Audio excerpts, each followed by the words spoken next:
Bonjour à tous amis passionnés et abonnés, bienvenue sur ma chaîne YouTube. Aujourd'hui, on s'attaque à cette Ford 1,8 litre TDCi. Précédemment, il y avait une vidéo sur celle-ci, c'était sur le remplacement de l'alternateur. Et là, elle est revenue parce que maintenant, il y a un problème moteur et du coup, elle est en mode dégradé. Le véhicule n'avance plus. J'ai passé la valise dessus et ça indique juste pour l'instant un problème d'injection. Donc, les seuls indices que j'ai, c'est que le véhicule n'a pas eu d'entretien depuis 7 années. Donc, pas cette année-là, 7 ans. Ça fait 7 ans qu'il n'a pas subi d'entretien. Hop, on change de main.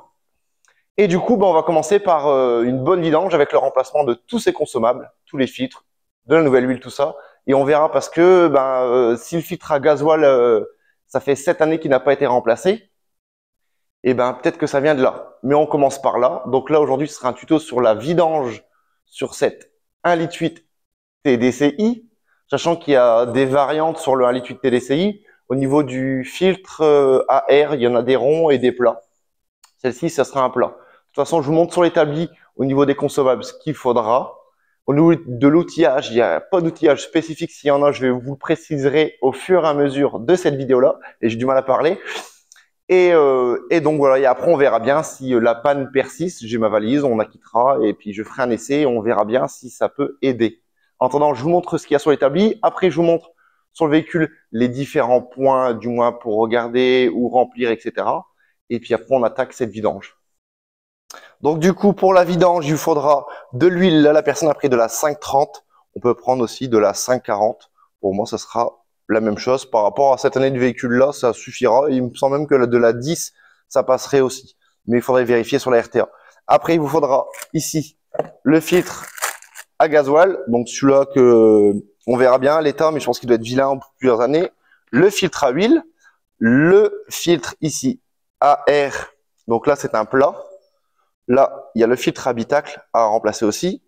De quoi changer les joints du bouchon et à ne pas oublier une poire ici pour réamorcer parce que sur ces véhicules-là, il n'y a pas de pompe d'amorçage, enfin il n'y a pas de pompe. Et du coup, c'est une galère quand vous allez devoir retirer tout ça pour le réamorcer. Vous risquez de liquider, enfin de vider votre batterie complètement sans avoir réussi à l'amorcer. J'ai fait les frais une fois et c'était sur aussi un Ford pareil, la même chose, un 1,8 TDCi, mais avec une variante. Et c'était une catastrophe pour redémarrer. Donc, vaut mieux avoir une pompe. Moi, j'avais demandé à la propriétaire d'en prendre une. Comme ça, je la laissais directement sur le véhicule. Et puis, s'il y avait un besoin un jour, elle était dessus. Sauf que j'ai dit, il faut prendre une poire. Mais si on n'explique pas, forcément, elle m'a pris une poire ici. Ouais, on dirait un truc pour foutre dans le... Mais en fait, c'est une poire de vidange. C'est marqué dessus, il me semble. C'est marqué. Ici, hop. Pompe à vidange, donc ça sera pas ça malheureusement. Donc j'ai la mienne, je vais faire avec celle-là, je la retirerai à l'issue et puis le jour où on en achète une, on fera la modif et on mettra dessus. En attendant, on se dirige vers le moteur. Donc voilà ce moteur, donc il est un peu gras, il faudra que je dégraisse peut-être ça aussi au fur et à mesure pour voir une éventuelle panne. Souvent sur ces moteurs-là, ça arrive, c'est au niveau des durites de turbo. Donc à vérifier s'il n'y en a pas une qui est percée, qui crée des défauts, mais ça serait marqué, ça serait pas marqué un problème d'injection au niveau du calculateur. Donc comme je disais ici, ça sera pour le bouchon de remplissage. Donc voilà, indiqué par le petit bouchon. Il y a même indiqué ici, si on regarde bien, comment faire le mini maxi, la jauge. Et là, le filtre à air est ici, il faudra démonter ça. Et pour le filtre à gasoil, oula, play. On va bien remettre, j'ai eu un petit bug. Et pour le filtre à gasoil, il est ici. Donc là, on va pouvoir passer en dessous du véhicule, vous montrer un petit peu, comment dire ça, où se situe le bouchon, etc. Et puis commencer la vidange. Voilà, du coup maintenant on va descendre ici. J'essaie de vous montrer où se situe le bouchon de vidange. Hop, alors, qu'est-ce que ça donne? Oula. Alors, hop. Voilà. Donc le bouchon de vidange, il est là. Donc pas bien compliqué. Par contre, prévoyez une grosse bassine parce que vu qu'il est mis sur l'arrière comme ça risque de faire une sacrée giclée. Donc mettez pas votre contenant bien en dessous, décalez-le, parce que ça va faire une première giclée, vous allez en foutre à côté. C'est ce qui arrive souvent. Donc je vais commencer à vidanger ici. Pendant que ça vidange tranquillement après, je vais m'occuper du filtre à air, etc. Et le filtre, alors, à essayer, pas évident, on va essayer de mettre une lumière sur celui-là. Est-ce que, ici, voilà. Et donc, le filtre à huile, il est juste au-dessus. Donc pour vous dire, ça va dégueuler de l'huile un peu sur le carter, etc. Donc il faudra vraiment bien mettre le bro en dessous. Donc j'espère qu'il n'est pas serré comme un malade. Donc voilà, on va pour commencer à laisser vidanger ça. Donc bien sûr, hein, là vous mettez de face pour desserrer sens anti-horaire. Je le précise, même si ça paraît débile, des fois ça peut arriver qu'on se trompe en fait. Il y a des gens où ça peut arriver de se tromper. Donc il serre au lieu de desserrer. Donc c'est pas grave, hein, mais il faut, j'hésite pas à préciser. Donc là, moi, je vais préparer tout ça et poser mon téléphone là-haut pour choper une suée pour faire du coup ici tout ce qui est tous les filtres, filtres à air et filtres à gasoil. Donc du coup, on va pouvoir s'attaquer au remplacement du filtre à air. Alors, sur celui-là, c'est de l'empreinte Torx. Souvent, comme sur les moteurs, sur les Ford, les Torx, elles ont pris une claque. Alors, soit je vais réussir à les faire partir. Donc, on va peut-être débrancher aussi le débitmètre d'air. Comment il se débranche celui-là? Alors, là, et comme ça, on va pouvoir le défaire d'ici avec du plat. Donc là, jusqu'à maintenant, c'est assez simple.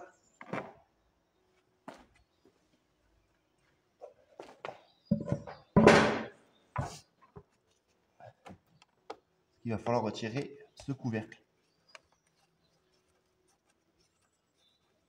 Là. Maintenant, est-ce que celui-ci, ça va? Il y en a quelques-uns, ça va aller. Et d'autres où... Alors, on va essayer de voir un peu dans quel état est ce filtre à air. Tac. Alors, comment est ce filtre à air? Oui, ça va. Bon, il y a un peu de saleté, mais ça va. Est-ce que la boîte, elle vient facile ou pas celle-là? Est-ce que je tenterai pas de vider? On va retirer ça.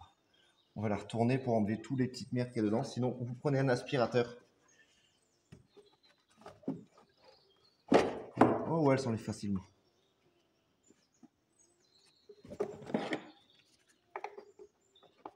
Il n'y a pas de vis cachée. De visserie cachée. De vis cachée, ça fait un peu comme... Voilà. Voilà. Bon, il y a pas mal de petites merdes dedans, mais ça va. En soi-même, ça va. On va le secouer. Alors, filtre à gasoil. Alors, ça aussi, ça, c'est un autre délire chez Ford. Il y a deux types. Alors, il y a celui-là. Ça, c'est l'alimentation. Il passe, enfin, il arrive de là et il ressort d'ici.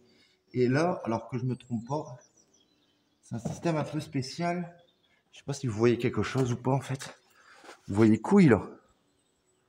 Est-ce que je zoomerai pas? Et que je mettrai pas?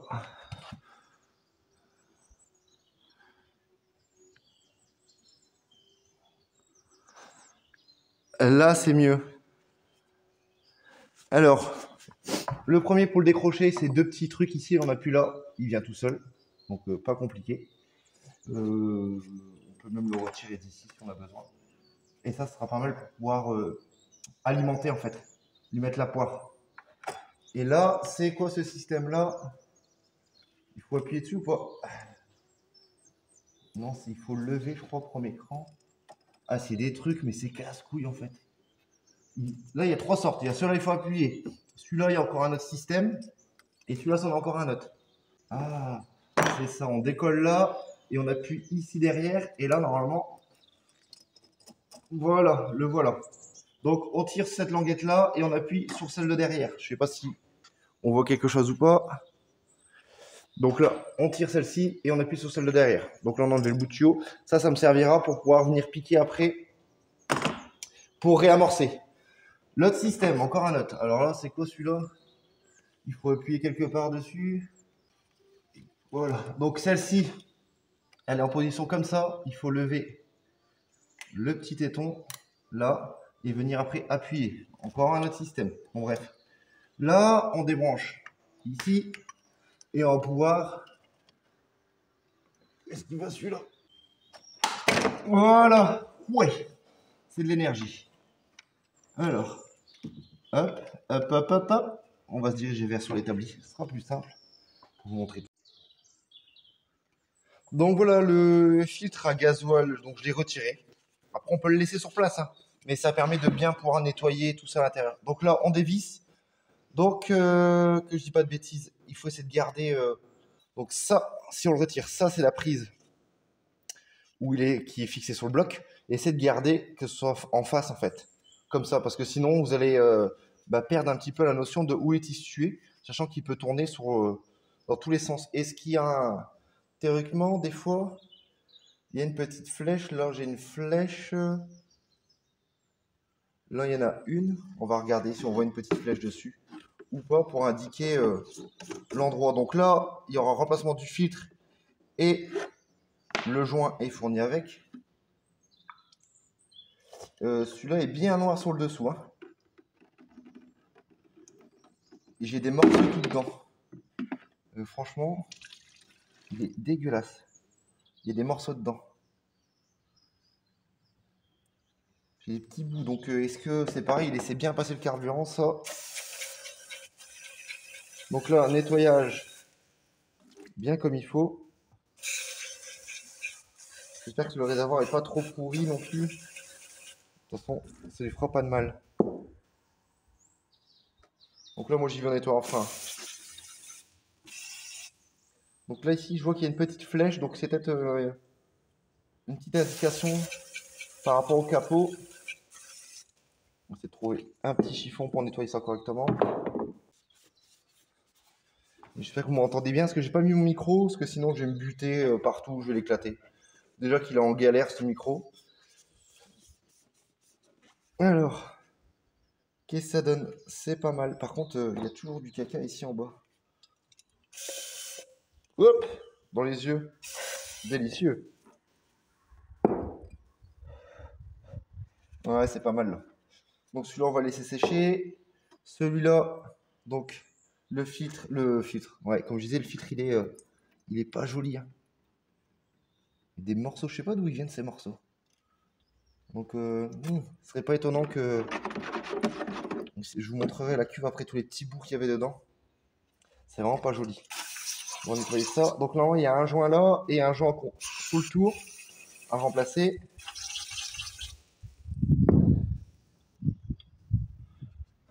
Ici.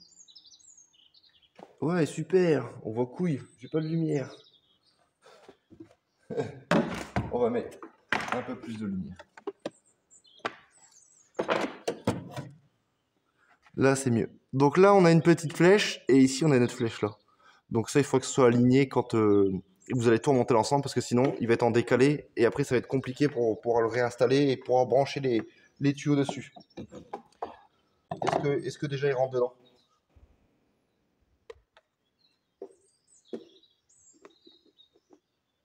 On va essayer de le mettre et puis on verra bien. On progresse avec un petit peu de gasoil.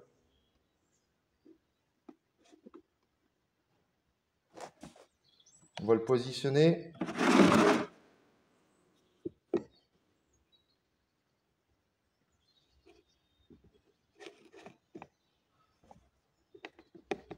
On va bien le serrer puis on verra bien si ça marche ou pas.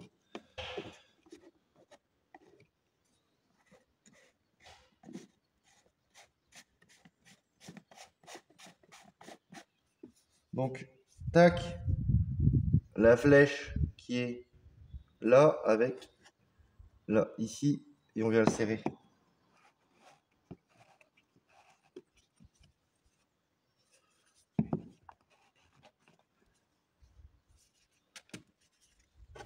C'est que ça tourne là. Donc là, on se met en face et on vient tenir l'ensemble.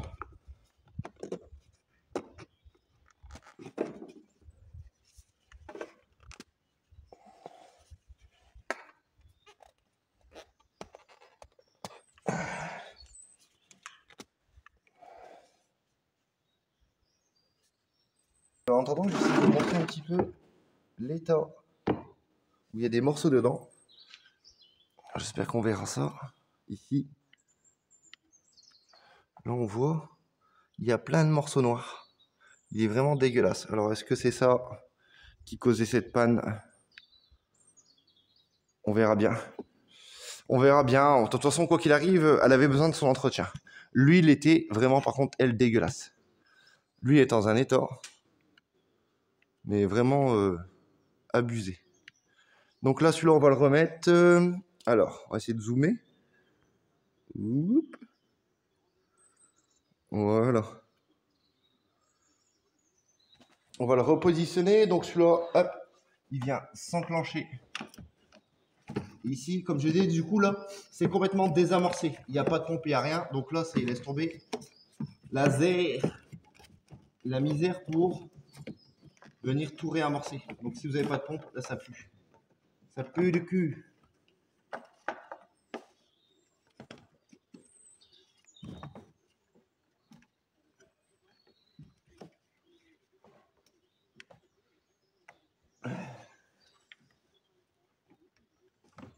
Oh, bah, plus simple à enfoncer qu'à...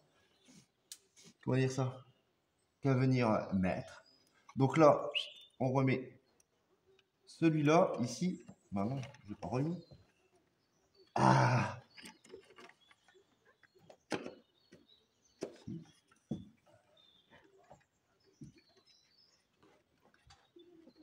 Si, c'est juste parce que ça lui a fait du bien de se défaire.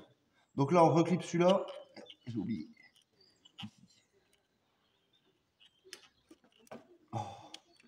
Non, il s'en va facilement. Ah ben voilà. Non, il n'était pas enfoncé en fait.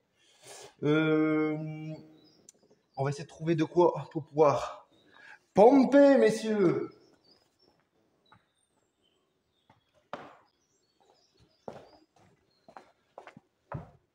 Qu'est-ce que j'ai en embout? Théoriquement, il y a moyen d'avoir des choses. Je crois que c'est ça. Ouh, c'est celui-là ou pas? Non, c'est pas celui-là. Est-ce que j'ai autre chose ou pas?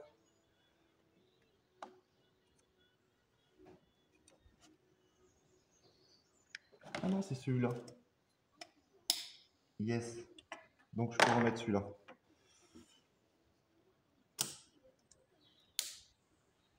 Donc tac. Lui, on va pouvoir le manœuvrer.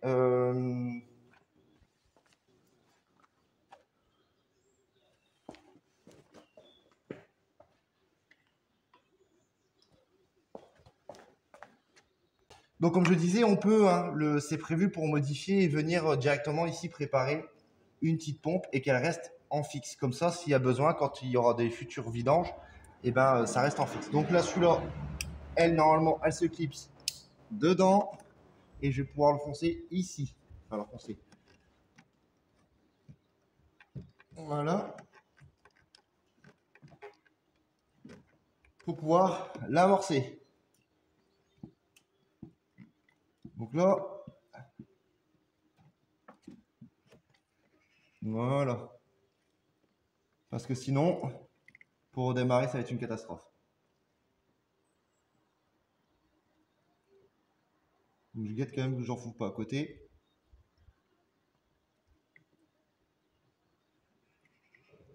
Besoin d'évacuer les bulles. Ici, je vais pouvoir défaire un petit peu.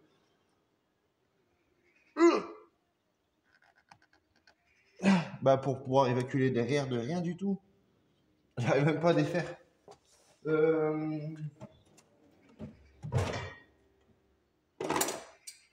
Donc ici, on sait que c'est serré comme ça.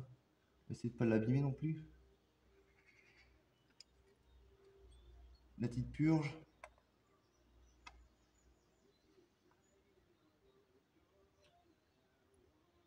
Voilà.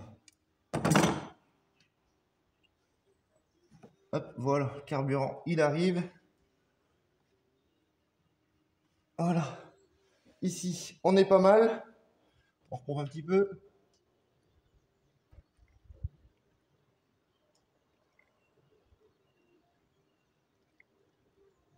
Donc le filtre, il est rempli à ras la gueule. Normalement, c'est passé par ici. Tout l'air a été évacué. Donc soit on le laisse à pause, soit on branche, on verra bien. On verra comment le moteur démarre. Je vais peut-être le laisser comme ça, juste pour le premier démarrage. Comme ça, s'il y a besoin de pomper dessus. Parce que c'est vrai qu'ils sont capricieux. Maintenant, on va pouvoir remettre. On dézoome. Donc on va pouvoir remboîter le nouveau filtre à air. Donc la boîte ici. Parfait. Hop, hop. Donc lui, il vient. Je sais plus. Non, non, non, non, je dis des bêtises. Tac, tac, comme ça. Hop. On va enlever ça. On va le mettre après.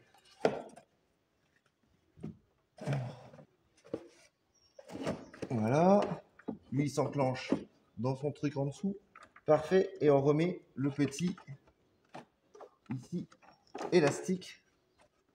Là, on peut remettre le nouveau filtre à air. Voilà. Ici. Parfait. La petite boîte.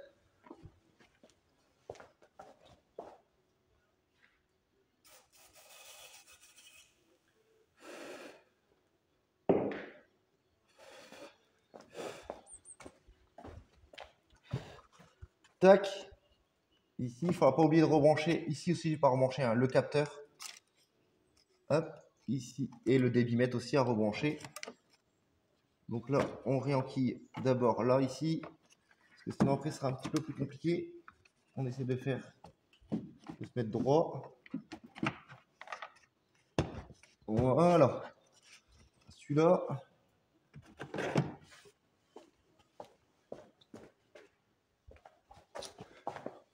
On revient resserrer gentiment ces petites vis là parce qu'elles sont déjà abîmées. Comme je disais, on n'oublie pas le débitmètre d'air. Là, on resserre ici le collet du débitmètre aussi.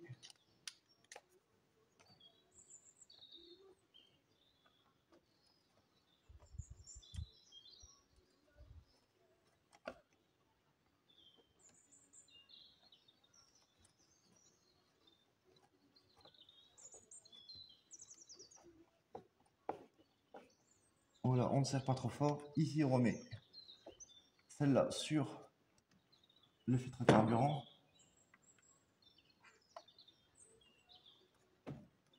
Hop, il est bien mis.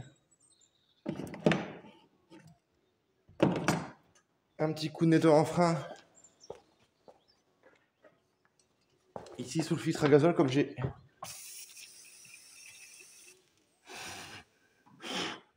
Comme j'ai ouvert la purge, j'espère que ça fuira pas là, parce qu'elle a été dure à enlever. On verra bien. Et on va pouvoir passer en dessous pour défaire le filtre à huile.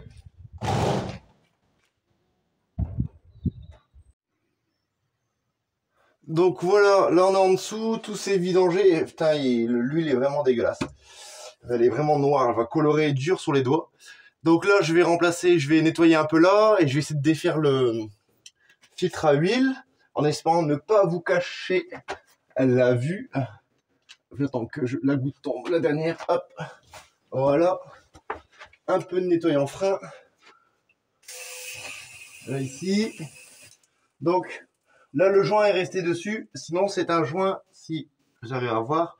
Alors, c'est comme un joint torique, mais avec une lèvre. C'est ce qui est indiqué dessus. Donc là, on va enlever le vieux. Voilà. Lui, il était complètement écrasé dessus. On va pouvoir nettoyer un petit peu. Le carter commence un petit peu à croquer. C'est le carter en acier.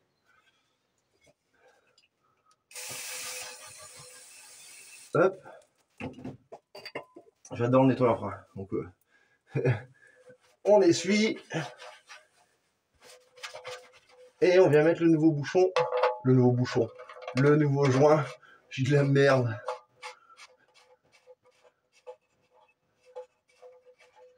C'est un joint. On dirait un joint en... j'ai perdu par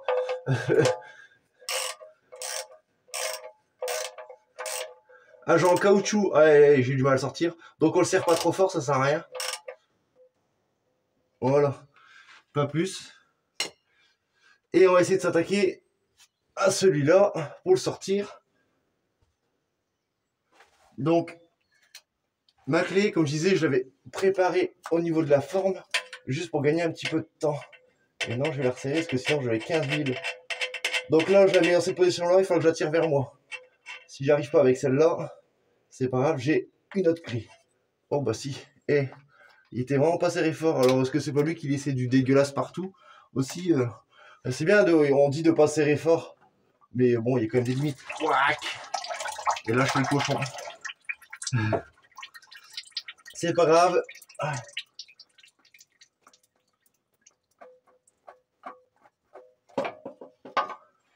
Voilà. Alors les messieurs, des fois, qui disent de remplir avant, etc. Ouais, on peut remplir hein, avant. Mais alors là, quand il est en position comme ça ou dans l'autre sens, on peut pas le remplir. Donc le moteur, quoi qu'il arrive, il va falloir qu'il remplisse de lui-même. Donc quand c'est un petit truc comme ça, si vous avez oublié de mettre de l'huile dedans avant de la saler, s'il est en position, je trouvais tout dégoût sur moi-même, en position comme ça, et c'est pas grave. On fait ça, ouais, sur les poids lourds, effectivement sur les poids lourds, parce que, enfin, les poids lourds, les bus, on se retrouve à avoir quand même une sacrée quantité d'huile. Mais sur les voitures, c'est pas trop grave. Hop.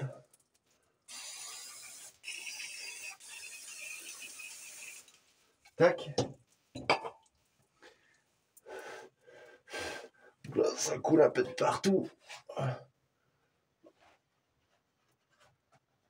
Un petit coup de chiffon propre.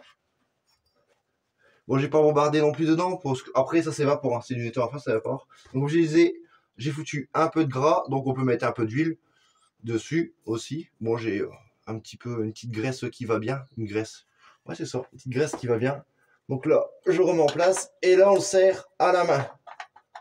Donc là, il était vraiment serré à la main, mais pas fort du tout. Donc là, on serre à la main, mais on met une bonne poigne. Si vraiment, comme je le dis dans mes vidéos précédentes, vous n'avez pas de poigne, ça peut arriver hein, de ne pas avoir assez de force pour pouvoir le serrer à la main, parce que vous n'arrivez pas du coup à la rendre étanche. Vous pouvez mettre un tout petit coup de démonte-filtre, enfin de clé. C'est pas grave, mais il faut pas le serrer comme un fou non plus. Mais vous pouvez ouais, vous permettre de mettre un petit coup dessus. Moi ça va, j'ai la poigne, mais c'est vrai que enfin, si on n'a pas de poigne, ben, on est emmerdé pour le serrer. Donc non, vous pouvez mettre un petit coup de clé dessus si vraiment vous n'avez pas de force pour pouvoir le serrer. C'est pas non plus... Voilà, interdit. Hop, on redégraisse tout ça. Qu'est-ce qu'on en bouffe un du nettoyeur frein? J'ai foutu partout sur mon mur. Mon beau mur. Bon, après c'est une fois ça. Mais il colore bien quand même. Putain. Heureusement j'ai foutu de la graine de poule partout. Tac, tac, tac, tac, tac, tac, tac. Voilà, on va laisser couler ça.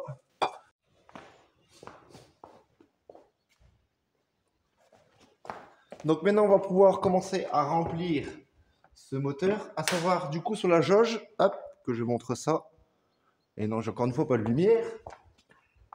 Bon, c'est sûr que j'ai pas assez de lumière. Ah, on va essayer de te mettre comme ça. Hop, est-ce que c'est pas mieux comme ça? Donc, il est où? C'est ici. Là, voilà. Là où c'est un aspect comme ça. Donc là, ça c'est le mini ici. Et là, on a le maxi. Donc là, le moteur a été vidé complètement. On va se mettre sur le point le maxi. On évite de déborder. Donc des fois, c'est marqué mini, maxi, c'est les traits. Et là, les traits, c'est bien ceux de... C'est là. Ceux-là. Donc on va pouvoir se mettre ici au max et puis après on fait tourner le véhicule et puis on verra bien.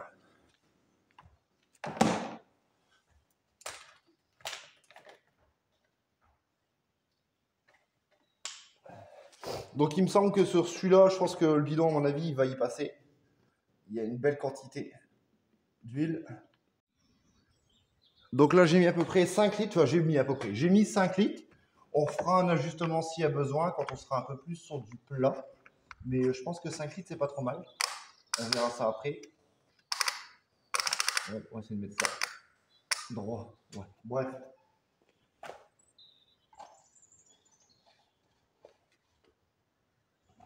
Là, je vais regarder aussi ici le niveau de liquide de frein. Ah mon Dieu, et tout est serré comme vrai de la justice là. C'est casse-pied. Oh la vache.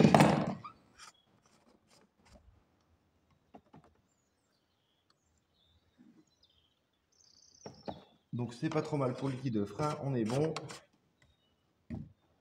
On va pouvoir tenter un démarrage. Et après, il y aura aussi le remplacement du filtre habitacle.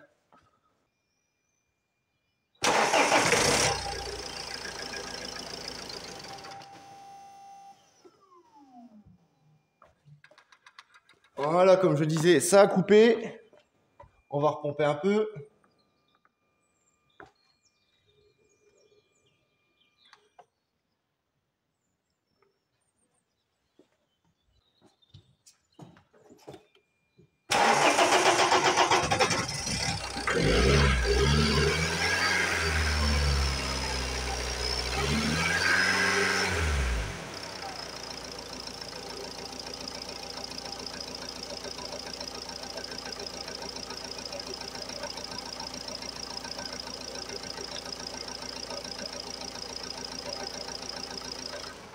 Tac. Alors, là, tout l'intérêt est de ne pas faire entrer de l'air. Alors, facile à dire, plus dur à faire. Donc là, normalement, il va y avoir un petit peu d'air. Mais c'est surtout entre les deux. Donc là, il faut que je tire maintenant celui-là.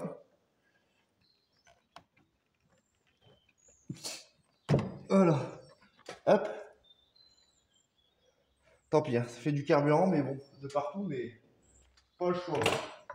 Et là, on va essayer de ne pas désamorcer le système. Plus simple à dire qu'à faire. On va décrocheter ici. Hop. Et on vient recrocheter là. Maintenant, on va essayer de redémarrer et en accélérant, histoire de gaver tout ça.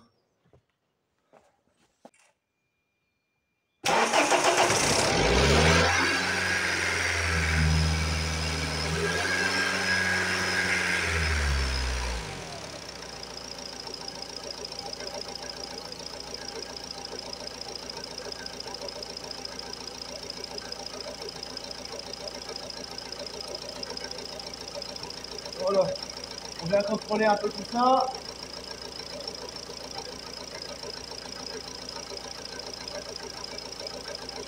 Alors que j'essaie de vous montrer où se trouve le filtre habitacle, il faut venir le chercher vraiment ici en dessous. Alors là, on peut voir ici, ça va vibrer, je vous préviens, une des vis et normalement il y en a une autre, il y en a 3. Là, je me suis penché, en fait, il reste plus que celle du bas. Je pense que c'était trop galère à remettre pour la personne qui l'a fait avant. Et donc, j'ai que celle-ci. Donc là, on retire la vis là, il y a un cache qui vient et après, on vient mettre le nouveau. Du coup, alors, on va se mettre comme ça plutôt. Du coup, moi, j'ai pris la décision de défaire la pédale d'accélérateur parce que franchement, la position est pas agréable et puis la vis aller chercher plus haut, c'est une catastrophe. Donc celui-là, ici, il présente comme ça et donc il se retire, il se déconnecte comme ça. Là, le filtre, et en plus sans la pédale, ce sera plus simple pour aller chercher le filtre. On tire dessus, parce qu'avec la pédale, je pense il va nous casser les rouleaux. Donc voilà l'ancien filtre. Donc il est bien crado. Est-ce qu'il est dans le bon sens? Il était même pas dans le bon sens. Je l'ai retiré comme ça. Je l'ai retiré comme ça. et la flèche là qui indique le flux d'air, elle n'est pas du tout dans le bon sens. Parce que l'air vient comme ça. Donc on va prendre le nouveau. Voilà, le nouveau, l'ancien. Enfin la différence, on voit. Là il y a une flèche, voilà. Ici. Donc là. Donc normalement il rentre comme ça. Je vois pas pourquoi là-bas il a été mis du mauvais côté. Après j'invente rien sur la procédure de démontage. Hein. Quand généralement on a le filtre, c'est fourni avec la procédure de démontage ici. Je peux essayer de vous faire une petite. Hop, rester un petit peu dessus. Mais voilà, moi je fais quasiment 2 mètres. Et pour essayer de me faufiler derrière, la catastrophe. Donc là maintenant, tout est dans le remontage comme ça. Et après, revenir mettre tout en sens inverse, la visserie, etc. Bon les amis abonnés, passionnés, cette vidéo se termine. Je vais essayer de faire un beau montage parce que c'est pas évident de tenir la caméra pour des petits trucs. Comme d'habitude, de toute façon, le filtre habitacle, c'est presque le plus galère sur tous les filtres. Souvent, sur les nouvelles voitures, laisse tomber. Enfin, les anciennes, c'était tellement simple. Sur la baie pare-brise, on enlevait, etc. Et maintenant, de plus en plus, ils foutent ça dans des endroits. Et là encore, des fois, il y a la moitié du tableau de bord à devoir défaire. Enfin, boîte à gants et tout. Et il faut se tordre. Et comme je le disais, moi, je fais quasiment 2 mètres. Et du coup, pour me foutre, me glisser là, c'était pas évident. Donc, pour mon cas, le fait d'avoir enlevé les 3 écrous avec une empreinte de 10 pour retirer la pédale d'accélérateur, l'accès était beaucoup plus simple. Donc, à vous de voir, à vous de jauger, etc. Après, pour ce filtre à habitacle, du coup, c'est une empreinte de 7 pour les 3 vis. Donc voilà. Pour le restant, rien de bien compliqué. Là, maintenant, moi, il me reste plus qu'à aller faire un petit essai avec cette Ford. Prendre ma valise, essayer de piloter un petit peu dessus, c'est de savoir si j'en sais un petit peu plus, si le fait d'avoir changé le filtre à gasoil et tout ça va aider, parce qu'elle se mettait en mode dégradé, mais elle commençait déjà à le faire apparemment avant, mais ça s'arrêtait, ça revenait, etc. Et voir sinon si ça n'avait pas des durées du turbo, chose qui est hors change de main. Aïe, aïe, aïe, aïe, aïe, aïe. Ah, voilà. Chose qui arrive souvent sur ces véhicules-là. En tout cas, soit c'est terminé pour celle-ci, soit vous allez peut-être avoir d'autres épisodes si j'arrive à trouver les pannes et si au final ça l'a fait ou pas. Sinon après, ça sera sur celle-ci. Donc là, il y a joint de culasse, donc district, etc. C'est un moteur TU 1,4 litre. Donc ça sera sympa aussi si vous filmez ça. Est-ce que je pourrais en faire un tuto? Je sais pas, mais je ferai sûrement en 2 épisodes le démontage, puis après contrôler la culasse peut-être avec une règle, etc. Et après le remontage. Donc sur ce, on change de main pour dire au revoir. Je vous dis à bientôt. N'hésitez pas à vous abonner, même si ça fait cliché de dire ça, etc. À liker, ça c'est bien pour mon référencement. Et puis, ciao!